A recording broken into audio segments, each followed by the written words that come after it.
Nyaron kong pananglitan, gamay kayo ang kolekta simbahan. Nya naay musaad nako nga usa ka politisyan nga kurakot kayo. Pader, tagaan tikas tanan nga imong gusto, pero suportahi lang ko. Sangyaw ko panahon sa imong misa aron mo daog ko aning eleksyon. Pero tagaan tikag dako kay unsa may imong project dinhi. Pila man na ka milyon imong kinahanglan. Baka sabihin nyo, naka-red ako ngayon, naka-red long sleeve ako, no? Baka sabihin nyo, nasa ano na ako, kay Nyiwi team. No. Hindi ako, never ako mapasanib dyan sa, sa Nyiwi team. Yan. Working red, nagkataon lang na red long sleeve ang suot ko ngayon. Pero sabi ko nga, hindi natin yan pag-uusapan. Hindi ko to pag-uusapan natin ngayon ang red outfit ko ngayon. So ang pag-usapan natin ngayon ay itong si Father Ubod na nakita niyo man sa ating thumbnail at sa ating title na mayroon bang something or what si ating idol na si Father Ubod. Ito si Father Ubod, sabihin ko idol kasi napaka-idol ko kasi talaga magsalita na hindi. Pagdating kasi sa misa, okay, pare siya doon. Pagdating sa misa, pagdating sa homily, hindi na siya pare doon. Nakikita niya na yung paligid, nakikita niya yung mundo, nakikita niya yung buong Pilipinas, kung ano ang buong Pilipinas ngayon. Alam niyo, bihira ako mag-subscribe sa mga YouTube channel na mga gumagawa kagaya ko na mga video tungkol sa politics. Pero iisa lang ang aking bakit ako napindot ng subscribe button dito sa pari na to. Dahil nakikita ko na masyado siyang makapilipino. Daming galit. Sabihin ko daming galit, pero bumabaha, umuulan ang pumupuri sa pari na to. Isa na ako doon. Isa na to. Puso, galing sa puso ang sinasabi ko nito na itong pari na to, pagdalaban ko to dahil makabayan siya. Maraming mga marami siyang mga sinasabi siya sa kanyang humili. Paiyak tuloy ako. Sa humili na totoo talaga. Dahil nakikita natin ngayon kasi kung gaano ba talaga ang Pilipinas na nangyayari na yun. Parang sobra pa sa ginahasa ang Pilipinas.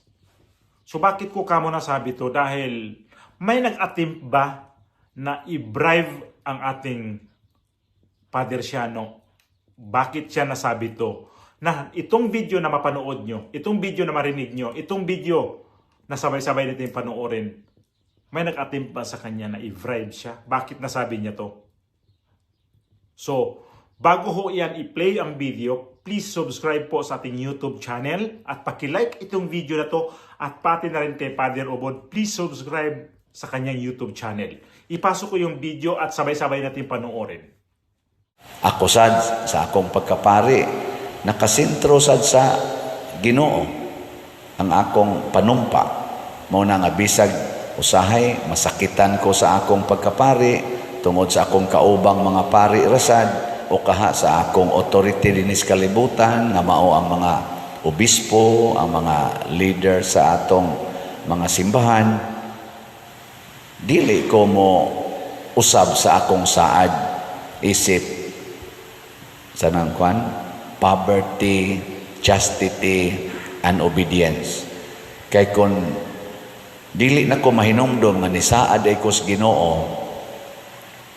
nya lisod-lisoron ako sa akong mga authority simbahan, nya naasay parishioner nga sweet kaayo, asa man ko mo dangop.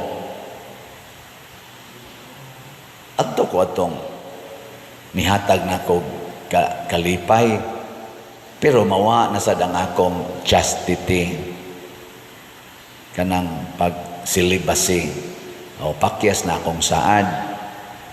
Nyaron kong pananglitan, gamay kayo ang kolekta simbahan. Nya naay musaad nako nga usa ka politisyan nga kurakot kayo. Pader, tagaan tikas tanan nga imong gusto, pero suportahi lang ko. Sangyaw ko panahon sa imong misa aron mo daog ko aning eleksyon. Pero tagaan ti kag dako kay unsa may imong project dinhi. Pila man na ka milyon imong kinahanglan. Niya ako sad sige kog sangyaw dinhi pamalit na mog slot wa gini palit. Niya malimot ko nga Ginoo di akong gisaaran. Maingon day ko, wa man mo'y ayo may pag-ato ning dawaton. Mahuman pa ning mga project niya di apagi pasukip human pang project na apagi pasukip sa bulsa. Ana maingon man sa naang magkuan basta imo lang kung isang yaw pa der nya butangan na nimo dihag donated by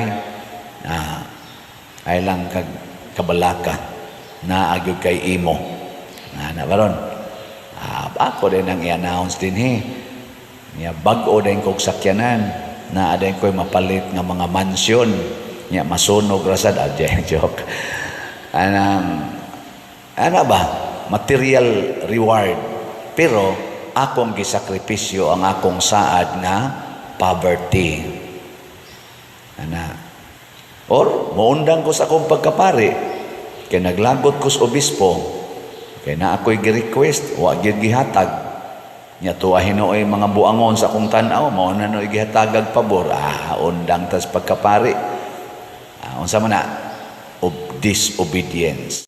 Bakit ko nasabi yon na may nag-attempt ba na bribe? Intindihin nyo ang kanyang homily. Nasa homily siya, nasa sa mga tao siya. Harap sa altar, nandoon siya nakatayo. Pero bakit nasabi niya yon? Na Father, ito na lang gawin ko na lang is magbigay ako sa iyo, mag-donate ako sa iyo, pero paano na lang i-mention mo na lang yung pangalan ko pagdating doon sa simbahan mo. Ganyan, mga homily. Pasalamatan niya kung sino nagbigay sa kanya. Pero never niya gagawin yon. Never niya na banggitin ang pangalan kung sino man ang nagbigay sa kanya. Kasi yan ang sabi niya Isya nga, hindi nga niya pinalangalandakan yung mga nagawa niya sa kanyang nasasakupan. Lalo dito sa liluan. Natandaan ko tong pare na to, nandoon pa to siya sa Cebu, sa may Santo Niño, na ito yung nagmimisa doon.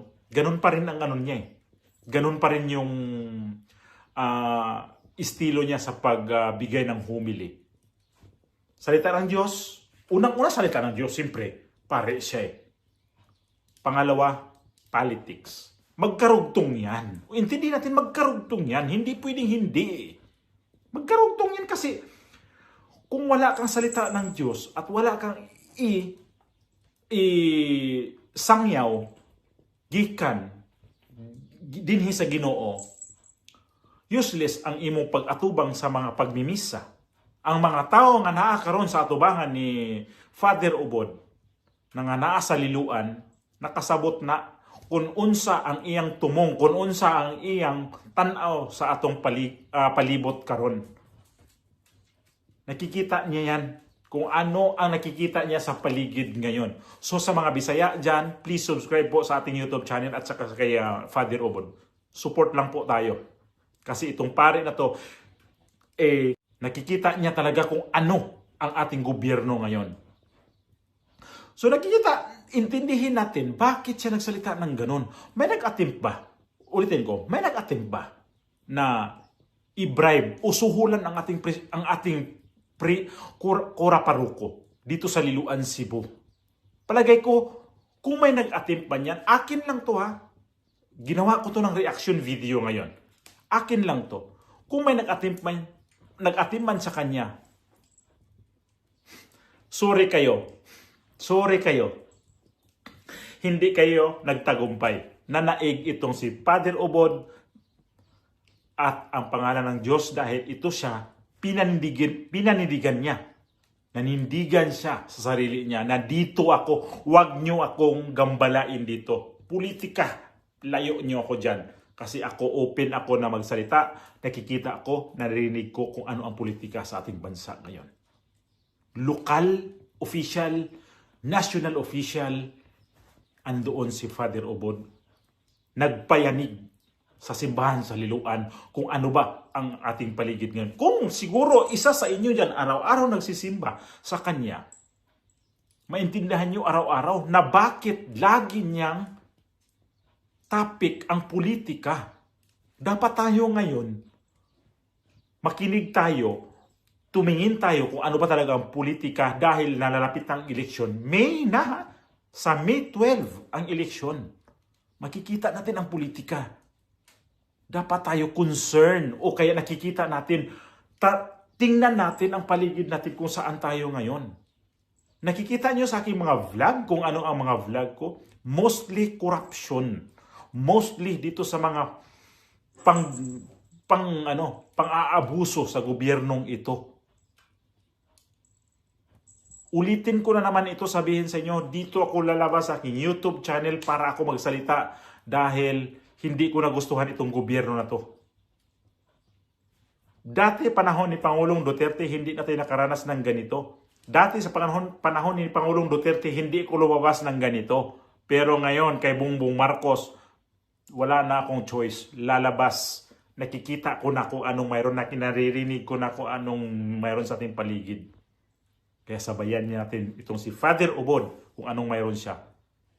May sa kanyang bribe. Para lang mapabango ang kanilang pangalan sa simbahan. Imagine mo, demonyo ang mga tao na to dahil simbahan. Although hindi ito sinabi ni Father Ubod. Alam naman din si Father Ubod kung paano siya magbigay ng humili, kung paano siya magbigay ng mga pasambingay ba sa Bisaya pa. Pero pag intindihin natin, they have something na mayroong politiko nag-attempt sa kanyang lumapit na ito yung pero hindi nagtagumpay. Ito pa yung isang video, ipasok ko muna. Kay kanira bang pagkapari, anhigod ninyo i-remit ang tanang kwarta, kolekta, donations. Anhi ba yas pari i-remit, no? Ako sa akong pagkapari karon, sobra na 400 million ang akong nadawat na kwarta. Gikan ko na ordin ni adtong June 22, 2004. Sukad pagka-ordin ako, sobra na 400 million ang nadawat na kong kwarta. Oo na. Ano yung mo kong tutukan?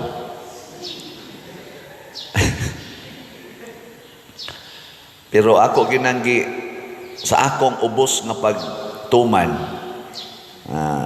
dili lang sa nako ipagarbo, pero sa akong ubos nga pagtuman, gibiyaan gina nakong kwarta. Mauna nga, wa jud ko magtukod og balay nga ako, wa ko magpalit og kanini ang mga yuta nga para nako, para ra gid na sa simbahan, para sa community. Ug wa gyud ko magsigi og tan-aw sa akong bank account nga magsigi kog tan-aw nga niabot na gyud milyon, niabot nag bilyon. Wa ko anang panganduya. Gani zero ang akong balanse kada adlaw. Mao na unsa may nahitabo, inyo nang nakita sa ato dinhing pamaagi, purting daghanang kabus atong natabangan. Daghan kayong natagaag bugas, tambal, hasta pa ng lungon, daghan kay tag natagaan, daghan tag na paeskwela, gani daghan tag natukuran og balay. So kad atong pagkasaysinta anyos nako, kung kadtulay atong sugdag ihap, di na lang to iapil katong wap ako moabot og 60. Pila na kabalay atong natukod nga kana yung tibuok yung balay. Niabot na as of yesterday, niabot man tong 49, niya plus 90 atong niaging tuig. So 139 na kabalay ang atong natukod dinhi lang na sa atong parokya. Di ba? Di bale, kung wala akong mga milyones sa aking account, naipaliwanag niya. Hindi ko na isa-isa kasi kalimutan ko na rin. Pero naano ko talaga na ito, pare na to, may nag-attempt na mag-bribe sa kanya. Para sa akin na to. Huwag niyo naman Father Ubod, kung napanood niyo po to, Father, huwag niyo man sabihin na ini-insist ko to man sa inyo. Sa akin lang to. Di naman natin maiwasan na itong pare na to, na may mag-attempt talaga na lalapit sa kanya ng mga politiko dahil bukal siya sa politika sa Pilipinas. Bukal siya sa mga taong hindi niya nagustuhan. Kaya ito yung na mayroon ba na nag-attempt nito para lang patahimikin siya, na hindi naman siya patahimikin na patayin o whatever. Hindi naman ganun yun. Ang nito ay, mayroon ba nag-attempt para patahimikin o suhulan na lang natin to para manahimik to? O kaya bigyan natin ng pera para sa kanyang humili, damay tayo sa kanyang humili, ano yung pangalan ko? Yun yung ibig kong sabihin. So Father Ubod, thank you Lord na ikaw ay isa kang para sa akin, isa kang hero sa bawat Pilipino, sa nakakaintindi sa mga kalagayan mo, na nakakaintindi sa iyong prinsipyo, isa kang hero. Thank you Father, dahil nandyan ka. Ang dami kong pwede nitong sabihin sa kanya, pero kulang ang mga vlog ko na ipaano ko sa kanya, iparating sa kanya. Ito yung naramdaman ko sa kanya. Nakita niyo man kanina, napaluha ako sa kanyang, napaluha ako. Naisip ko tong pare na to na pera na, pero wala yan sa akin. Importante makatulong ko sa kapwa ko, mga tao. Kapwa ko Cebuano, kapwa ko Filipino. Ganyan ang Father Ubod. Bakit ba ang mga tao nito na hindi nakakaintindi, sabihin, Duterte yan, mga ganyan-ganyan. Ang daming mga negative comments dito sa pare na to. Pero sa akin, hindi ko naman sabihin na perfect na naging pare to siya. Pero para sa akin, pagbigyan ako ng grado para dito sa kanya, 98% ibibigay ko dito. Hindi niyo tong gawin, hindi to siyang gagawin bobo, hindi mo to gagawin siyang tanga dahil nakikita niya ano ang gobyerno natin ngayon. Ano ang pamamalakad ng ating pamahalaan ngayon na sobra-sobra na talaga. Kung kayong hindi nakakaintindi dyan, ang dali mag-comment. Si Father, satanas yan eh. Si Father, demonyo yan eh. Ang dali magsalita, ang dali mag-type bawat sa inyong gadget. Pero pag intindihin nyo, sa utak nyo manggaling yan. Relax kayo. 1 minute lang. 1 minute lang. Tingnan mo yung mga video niya. Doon mo talaga ma-realize lahat. Doon mo ipasok dito. Lahat ng sinasabi nito. Tugma sa nangyari sa ating paligid ngayon. Kaya, Father Ubod, milyon-milyon ang sumusuporta sa iyo. Isa na ako dyan. Sa milyon na yan, siguro isa na ito yung nagva-vlog tungkol po sa inyo. Na hindi ko rin talaga to nilubayan kung ano ang mga sinasabi nito. Hallelujah.